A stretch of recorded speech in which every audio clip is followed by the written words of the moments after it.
This podcast is brought to you by the School of Advanced Study, University of London. All of our podcasts are available from our website, www.sas.ac.uk.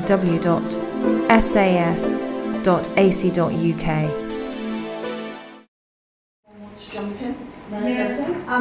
One thing I was thinking when you were talking was how, of course, we are talking about the 21st century, two very different countries.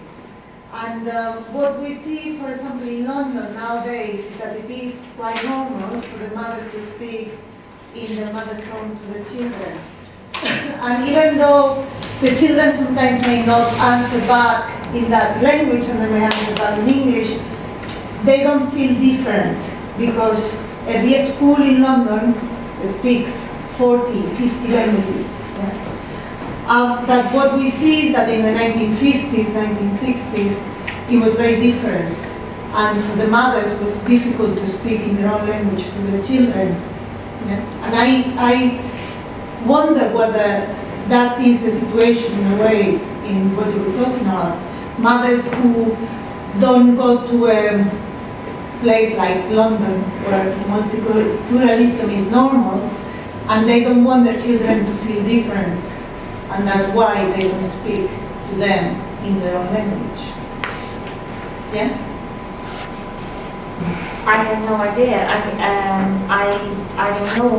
The one thing that I was thinking in relation to the 20th century, and that it's normal for people to speak, for mothers to speak whatever language they speak, the mother's language. In London. Yeah, 21st century in London. Well, I don't know, you see, yes, I guess I haven't thought that it's different. You see, I live in Geneva where it's normal to hear many languages and mother and children in one conversation, two different languages. But I was thinking that, you see, in this last sentence that I quoted, that when I observe the agonia of my native language, when I hear, so that means that her children speak Lithuanian to her. They speak bad Lithuanian. The agonia refers not to the fact that the children don't speak, they speak bad Lithuanian. I think this is an interesting thing to think about in terms of 21st century multilingualism. The level of language, how well the mothers teach their children to speak the language. Is it only for emotional needs? Is it only for terms of endearment, or is it?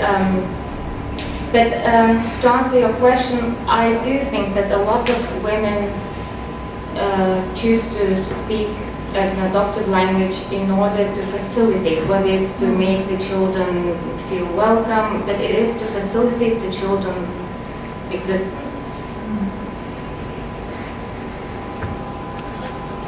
We've got a couple of brief observations thinking about this idea of mothers giving up using the language with their children, perhaps because it's a culture they repudiate, or they fled from persecution and they don't like the language they come from and they want to adopt the culture that they're in, and they want their children to assimilate and to feel like the country they're arriving in, as say with people fleeing after the Holocaust and that sort of situation. That's understandable. I think where you get the gulf is between grandparents, therefore, and grandchildren. And that's the topic that hasn't come up yet today, but it's quite an important one, I think. And I remember my own mother, who comes from that sort of background, saying she loves having a good relationship with my children, and she never realised grandparents and grandchildren could have a good relationship because she couldn't speak the same language as any of her grandparents. She could speak the language of her parents, but not her grandparents. And it was her parents who were the bilingual generation, who could communicate both ways. And so you get that cut-off point as you go down the generations. So that was one thing I wanted to raise. And the other thing also at that age is the difference between being the elder child and the younger child. In my experience, teaching the children of Spanish parents living in England is that often it's the elder child who's the real bilingual. And as soon as you go down to the younger children who speaks to elder brother, sister in English, and they speak together in English, they're the ones who don't manage to become bilingual. And I wonder if there's anything in your research about birth order and how that affects the dialogue and the ability to acquire the mother's language if it's not the language that they're being educated in. Yeah? I think it was very interesting right in the beginning when you're also comparing different migrant groups, and that's a very important point because we have seen that if, depending on the baggage you're bringing with you, you might want to be closer or more distant from your original language.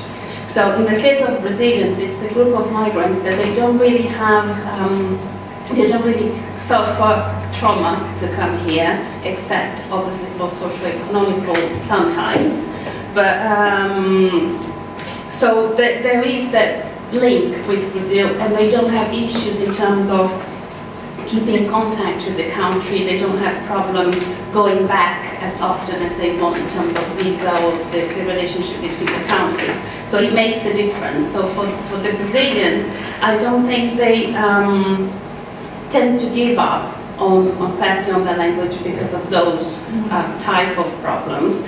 We do see sometimes that there are some mothers that they just get tired with the process because it is very tiring. You have to invest a lot emotionally and in terms of being consistent, in terms of discipline yourself to always speak that language. And the issue that children, before they go to school, it's much easier because they're at home with you. So that's the language that they are using. And as soon as they start attending school, that's when you see a big change. And then that's when they might start replying in English. And then some of the mothers actually get tired of that routine. But then that's what I see a lot with the group I work with, is that then these mothers, they go and get closer to the Saturday schools, because they see Saturday schools and churches as a way of compensating for their inability of being consistent. So that's the giving up there. The issue of grandparents and grandchildren, I touched very generally when there was that quote that there was one mother that said half of the family is Brazilian, so they have to develop links. And the other cultural underlying message there is because Brazilians tend to have extended families. So they're not only talking about grandparents, but it is an issue that comes up and up again, but didn't come up so much in this initial study because, as I mentioned before, Brazilians, it's a new group of migrants, so it tends to have, we have the younger people coming and the grandparents are back home. And usually when we are dealing with the young children, when they go on holiday, they pick up the language very quickly. And that is one thing that the families report a lot, that, you know, I can notice that their level of Portuguese is kind of becoming a bit funny, but then they go on holidays and they are fine.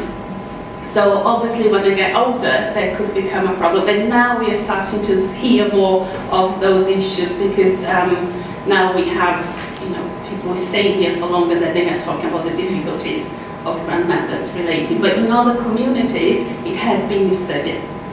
I know that there are studies with Bangladesh, for example, and there is a big issue. And yeah, you're very right when you say the difference in age, like not age itself, but like the order of the older and the younger child. And again, it relates to the fact that the older child has more time with the parents.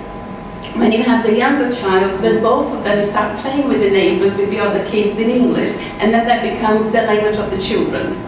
And it's very normal in family situations or also in the community schools that they participate in everything with the adult Brazilians in Portuguese, and then they turn around to the other kid in English. And we just accept it as a characteristic of being bilingual.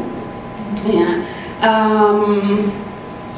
But again, there are other studies in communities that have been here for longer, that in one way, the older children have been recorded and observed, actually helping the younger one to learn both the local language and the mother tongue. So there has been research where children have been caught playing in school in the mother tongue. So you have the older child replicating what happens in school with the younger one. So they're both, both situations happen. So I think then we have to look at different factors to see when one thing happens and the other one happens.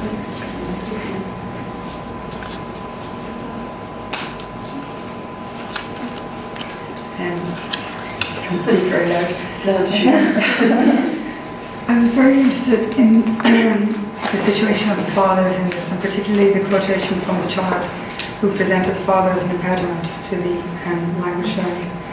I'm asking you to speculate, but I wonder in the opposite situation where the father is the Portuguese speaker, whether the mother facilitates or becomes an obstacle to the language learning. Whether, in other words, mothers are facilitators of language learning even when they are not the carrier of the native tongue in this case. Yeah, that is the case. What we've seen is we have families where the father is the Brazilian parent, and I have to say that a lot of the cases it has to be French women who are the mothers in this situation, and they teach French to their children, they take the children to French schools, but they are the ones who are taking the children to the Saturday school, to the Brazilian Saturday school. The father sometimes doesn't even come down, but the mother is there. The mother actually learns Portuguese, she speaks to everybody else in Portuguese, and she's investing in that as well. Yeah, that is the case. One other issue that is important, because I presented all the cases as fathers of other nationalities. But if you look case by case, depending on the nationality, it will also have an impact. So like this father, for example, he was from one specific nationality, and he actually prohibited the mother of speaking Portuguese to the children up to the age of 3. So it was only after that I don't know what happened in the family, the mother rebelled slightly and started taking the children to school. So, we really have to look more closely, because depending on the nationality, there are other issues as well. I think another factor that plays a role here is how we, the language, what kind of the language that is. For example, Portuguese or Spanish, they are languages that many people in the world speak them, and it is relatively easy to find other families or social contexts in which to use that language, and there are films, many films made. Whereas when you talk about languages like Lithuanian, for example, it is a struggle to even find another Lithuanian child in the same city, or, well, not in London obviously, but in Cyprus, I would imagine. Yeah. I can imagine that there are many, and then you do start getting comments like, why do you need your child to speak good Lithuanian? It's not, it's not going to help him English is so useful, and French is so useful, and what would Lithuanian do? So you do need, from personal experience, I know that you do need to become you do have to defend that sort of Soviet position with an anarchic energy to even, say that it's worthwhile, and the only, so, yeah.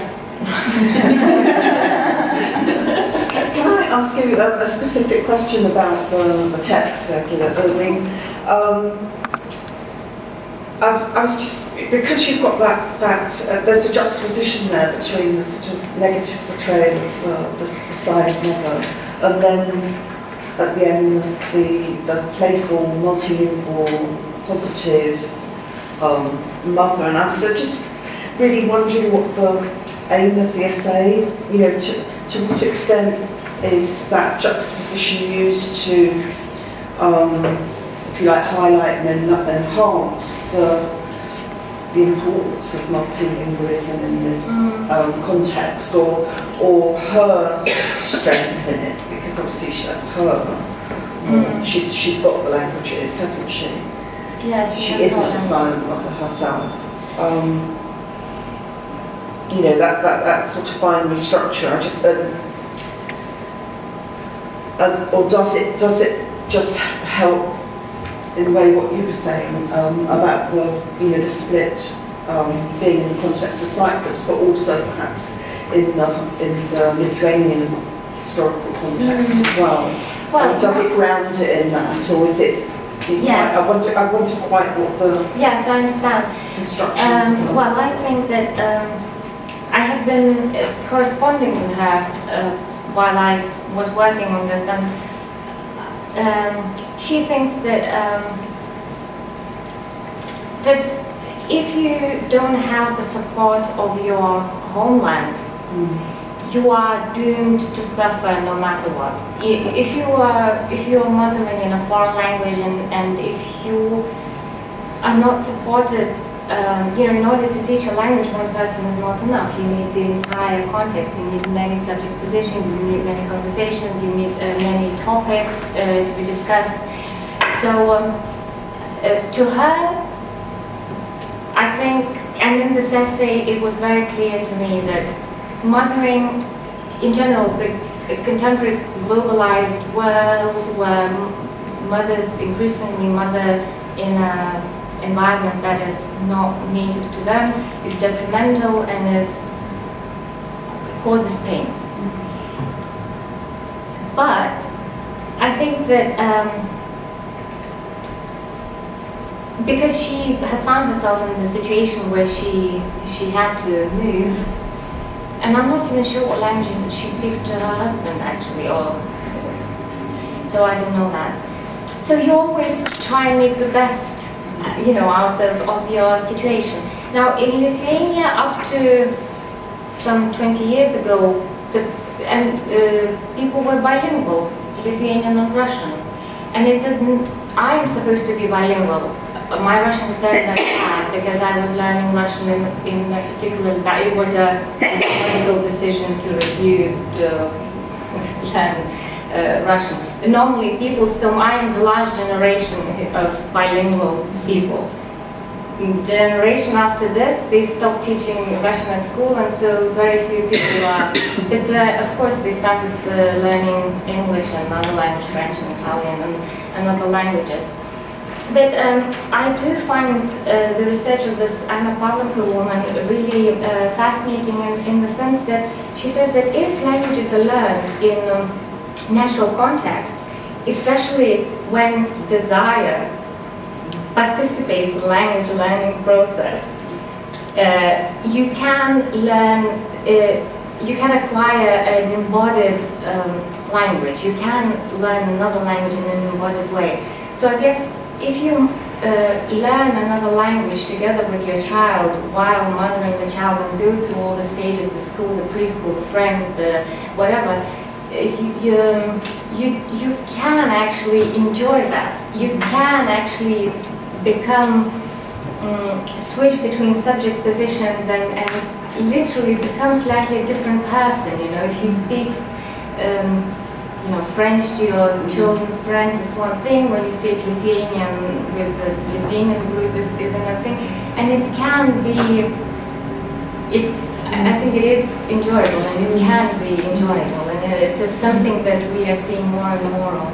It's a positive thing. Especially in a climate where we've got, virtual identities, and people can be online, and so in a way you're talking about doing that in different languages. And where it's 4:30, can I just make one more observation that I think will perhaps also help bring the day together as well. I think through the day we've talked quite a lot has been said about the condition of the migrant mother, intensifying a lot of or many factors that impinge on mothers more generally. I'm not saying all mothers, but the tensions that many mothers have to negotiate being intensified in the migrant situation. And what you were saying, Anna, about that sense of failure, it was so striking, and the guilt, and you sort of think, yes, another thing mothers feel guilty about. It's just, that was very striking. I don't know if you want to say anything very quickly about that guilt, but I think this is true, and I think what we've been trying to do as well is this idea. We've been doing research, but also we tried to get together and run groups for the mothers to support them, so they have that space to talk about it, and then they can understand bilingualism as well, to understand what the process is, what the stages are, and understand that sometimes children's attitude is not direct to them as migrant mothers. It's just, again, a stage in their growing up as well. So I think all the different pieces of research have been involved. We try to have sessions or events or things that we give back to the participants to explain to them what really they can understand why they feel that way. Right. Does anyone you want to say one more I thing? just have one point there, just onto the guilt thing. Actually, I was struck by what you said, Anastasia, about mothers as biological producers of the nation, and both of you brought it up in your discussion. So it's not only that they have to feel guilty vis-à-vis their children, they are responsible for, a whole nation. It takes on epic proportions, really.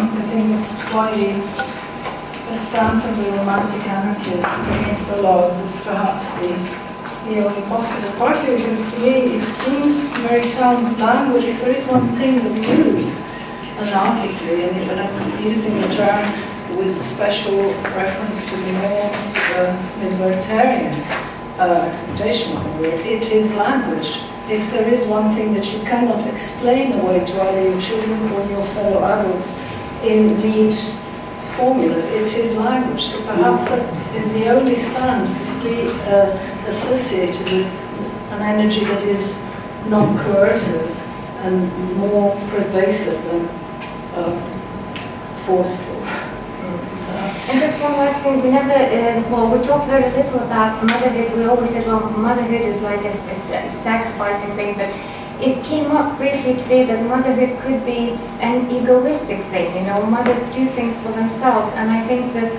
choice of language can be, and a lot of the time is egoistic. I'm not sure whether or not the children, need it in any way, but I think it can be an anarchically egoistical choice. Well, although, again, I don't want to take too much time. I have a problem with the conflating of anarchy and egoism, because if you think of the historical root of anarchy as a movement, they seem to me to be cited in the substratum of cooperation. When you think of the historical anarchists, the French were, or even the English movements, they were not so readily assimilable to egoism. But this is perhaps sorry. I'm going to have to close it down. People are running off the trains and things like that, but obviously if anyone wants to carry on talking afterwards, they may. Thank you all for coming. Thank you very much to the last panel. Thank you for everybody who's participated in all sorts of ways. I think it's been very fruitful. What we'd like is hopefully we can continue our discussions either via the blog or other sort of forms of, perhaps particularly via the blog. It's going to start by Marie Noel is going to do a report on today's thing, so maybe that will spark. Maybe we can you can remind yourselves just to have a look at the blog after a little while, a week or so, or 2 weeks, and do continue, because I think that there's lots more to be said. Anyway, I hope to see some of you at the next one. You'll be getting all sorts of emails pinging your way. So thanks very much.